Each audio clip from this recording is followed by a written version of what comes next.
Matapos ang pagdating niyang order member na si Kanaguri, agad niyang inatake at pinasabog ang eroplano. Sa wakas, makikita na natin ang susunod niya eksena pagkatapos ng pag-aataking yun. Sa gitna ng kaguluhan, naroon pa rin sa ere ang mga JCC test takers.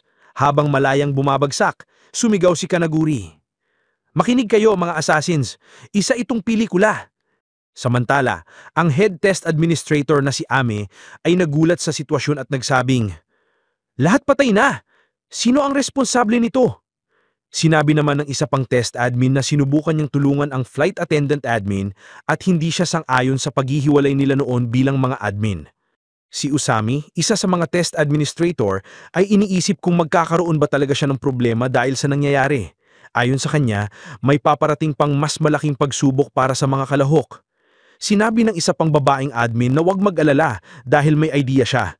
Tawagin na lang nila itong Part 2 ng kanilang test. Ayon kay Usami, mula sa sandaling iyon, magiging opisyal na bahagi ng JCC test ang sitwasyon ito. Ang bagong patakaran.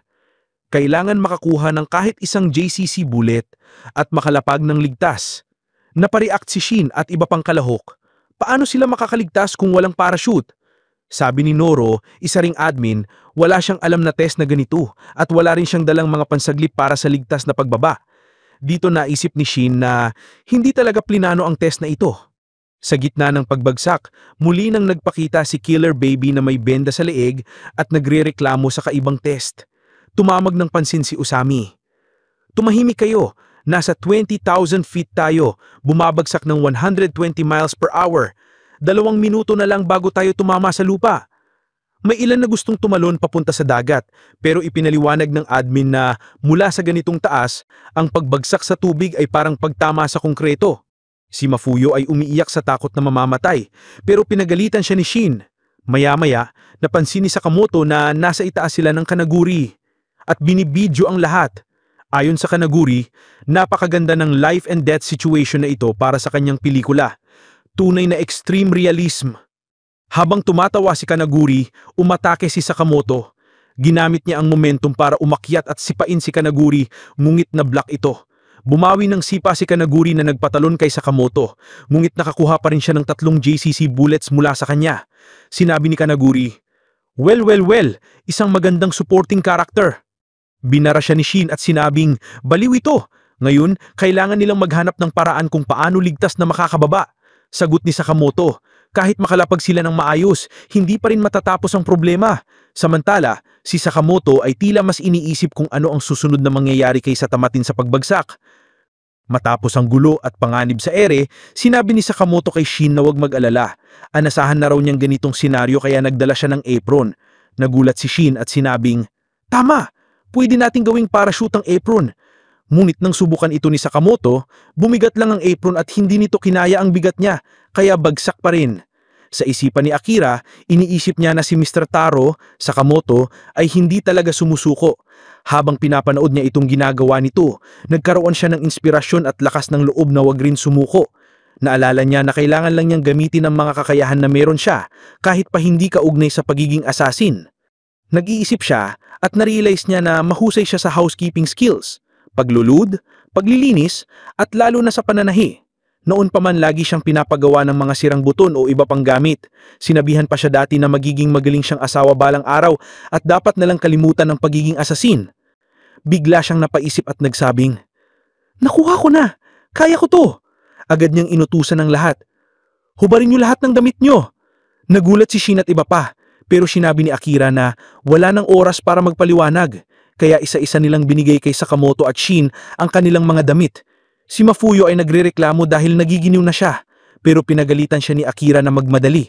Si Killer Baby naman ay hinubad lahat ng suot, kaya napasabi si Akira na, "Sobra naman to!" At tinanong kung sino ba talaga siya. Pagkatapos, ipinaliwanag ni Akira na medyo magaling siyang manahi. Ginamit niya ang mga damit ng lahat at tinahim ito, pinagdugtong-dugtong upang makagawa ng isang malaking pansamantalang parachute, bagay na ikinagulat ng lahat na nakakita. Matapos ni Akira ang kanyang tinahim mula sa mga damit, kumamit ang lahat sa magkabilang dulo ng tela. Nagsilbing itong pansamantalang parachute na nagpagabagal sa kanilang pagbagsak. Ayon kay Shin, bumabagal nga ang bilis nila at sabi ni Akira basta't kumamit lang sila sa dulo ay magiging maayos ang lahat. Ilang saglit pa, nakita na nila sa ibaba ang dagat. Dito na sila babagsak. Inayos nila ang posisyon upang paamuna ang tatama sa tubig. Sa huli, tuluyan na silang lumupag sa dagat. Nagsabi si Akira, "Yes! Buhay pa ako! Pero ano na ngayon?" Bigla niyang na-realize na hindi pala siya marunong lumangoy, kaya inisip niya na baka mamatay pa rin siya kahit nakaligtas sa pagbagsak. Ngulit bago pa siya tuluyang malunod, sinagsib siya ni Sakamoto. Nakikita na safe ang lahat. Akala ni Shin mamamatay na sila. Si Mafuyo naman ay nagrereklamo na puno na ng tubig ang kanyang sapatos. Si Killer Baby naman ay gusto na lang umuwi. Sabi ni Mafuyo kay Shin, patayin daw nila ang direktor na yon. Sagot ni Shin, "Hindi na ako manunood ng pelikulang nagawa ng gagong yon." Maya-maya, nakakita sila ng isang JCC bullet. Sinabihan ni Shin na Akira kunin ito. Nang una ay nag-aalangahan siya pero sinabi ni Sakamoto na, "This time, deserve mo yan." Numiti si Akira at kumuha ng bala. Ngayon ay makakapasa na siya sa part 2 ng exam. May bala rin si Mafuyo, samantalang si Killer Baby ay walang nakuha pero masaya pa rin siya nabuhay.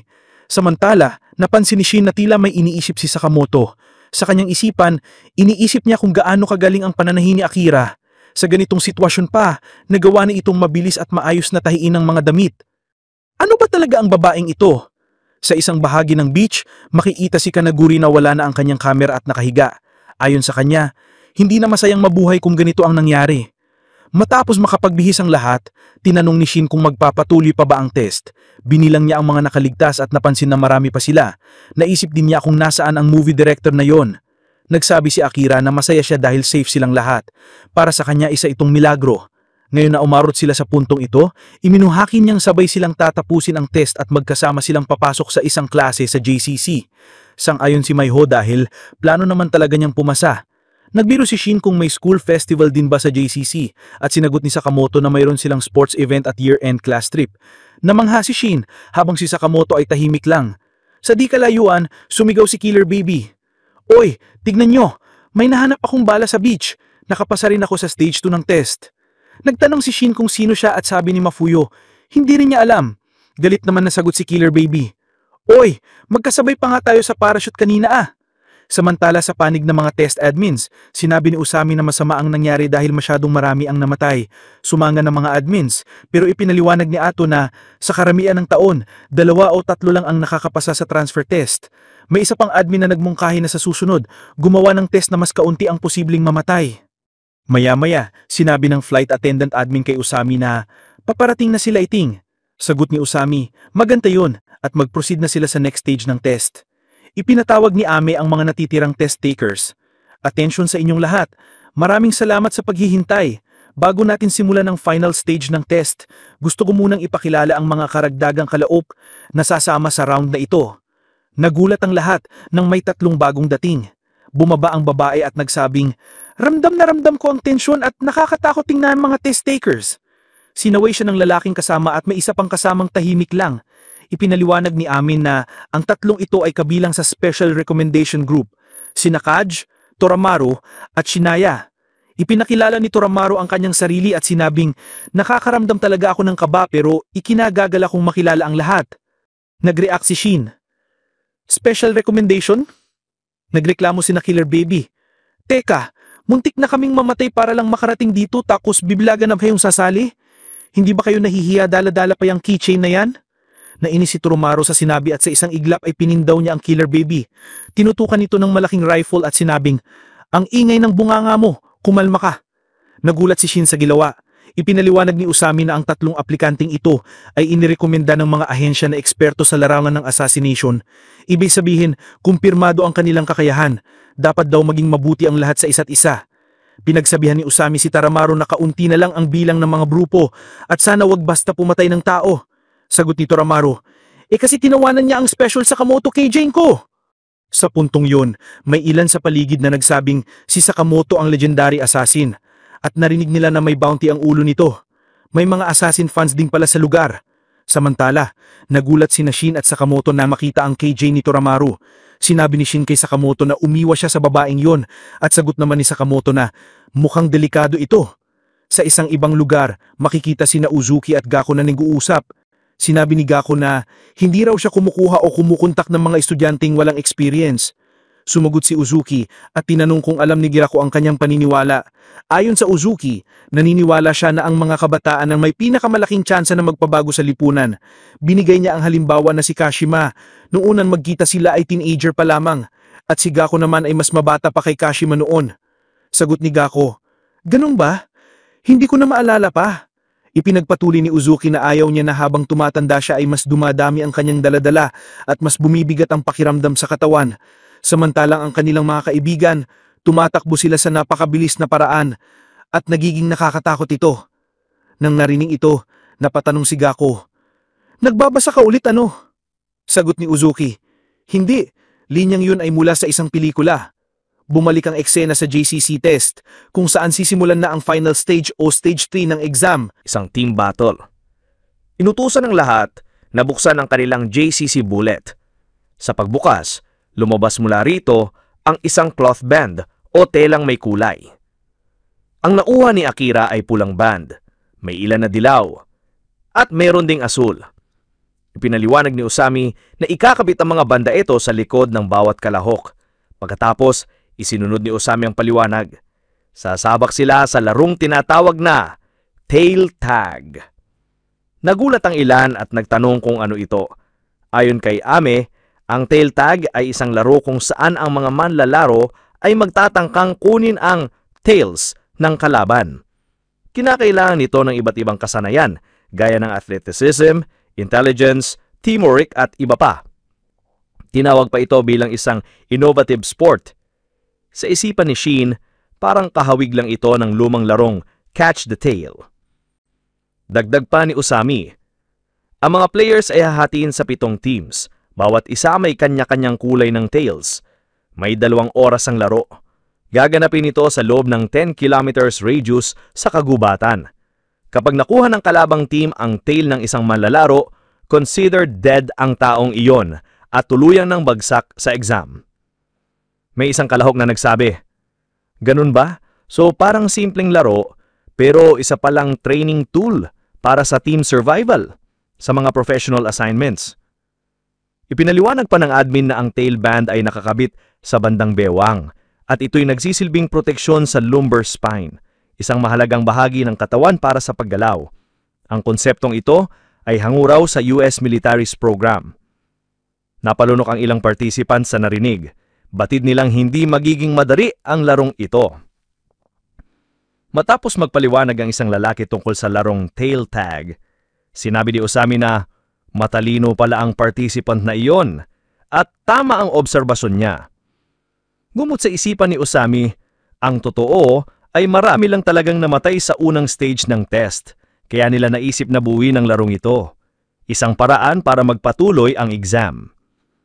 Ang paliwanag ng lalaki kanina ay nakapagpabango lang sa imahe ng game na parabang pinagplanuhan talaga ito mula sa simula. Narinig ni Shin ang iniisip ni Usami at napakomento siya. Ang testing methods nila masyadong disorganized. Maya-maya ay may napansin sina Mafuyu at Shin. Magkaiba pala ang kulay ng tailband ni Shin at Sakamoto. Sabi ni Shin, "So, magkaaway pala kami ni Mr. Sakamoto." Makikita namang ang red team na binubuo ni na Sakamoto, Akira at Killer Baby. Komento ni Killer Baby, "Ha? Ito pala mga teammates ko? Mabibigatan lang ako dito. Pero sige, gagawin ko na lang ang best ko." So white team naman ay sina Shin, Mayo at Kaji. Makikita rin sa paligid ang iba pang teams, blue, yellow, green, orange at purple. Matapos ang pagkapaliwanag ng rules, biglang sabi ni Usami, nakalimutan ko palang banggitin. Pwede kayong gumamit ng kahit anong weapon na gusto ninyo. Kailangan lang ay makascore kayo ng pinakamaraming tails hanggang kaya ninyo sa loob ng oras na ibinigay." Pagkasabi nito, binilang niya, "Ready, set, go!" Sa isang iglap nagsikalat ng napakabilis ang lahat ng mga test takers. Bawat isa ay nagmamadaling makahanap ng kalaban at protektahan ang kanilang own tail. Wakas, nasa final stage na sila ng exam.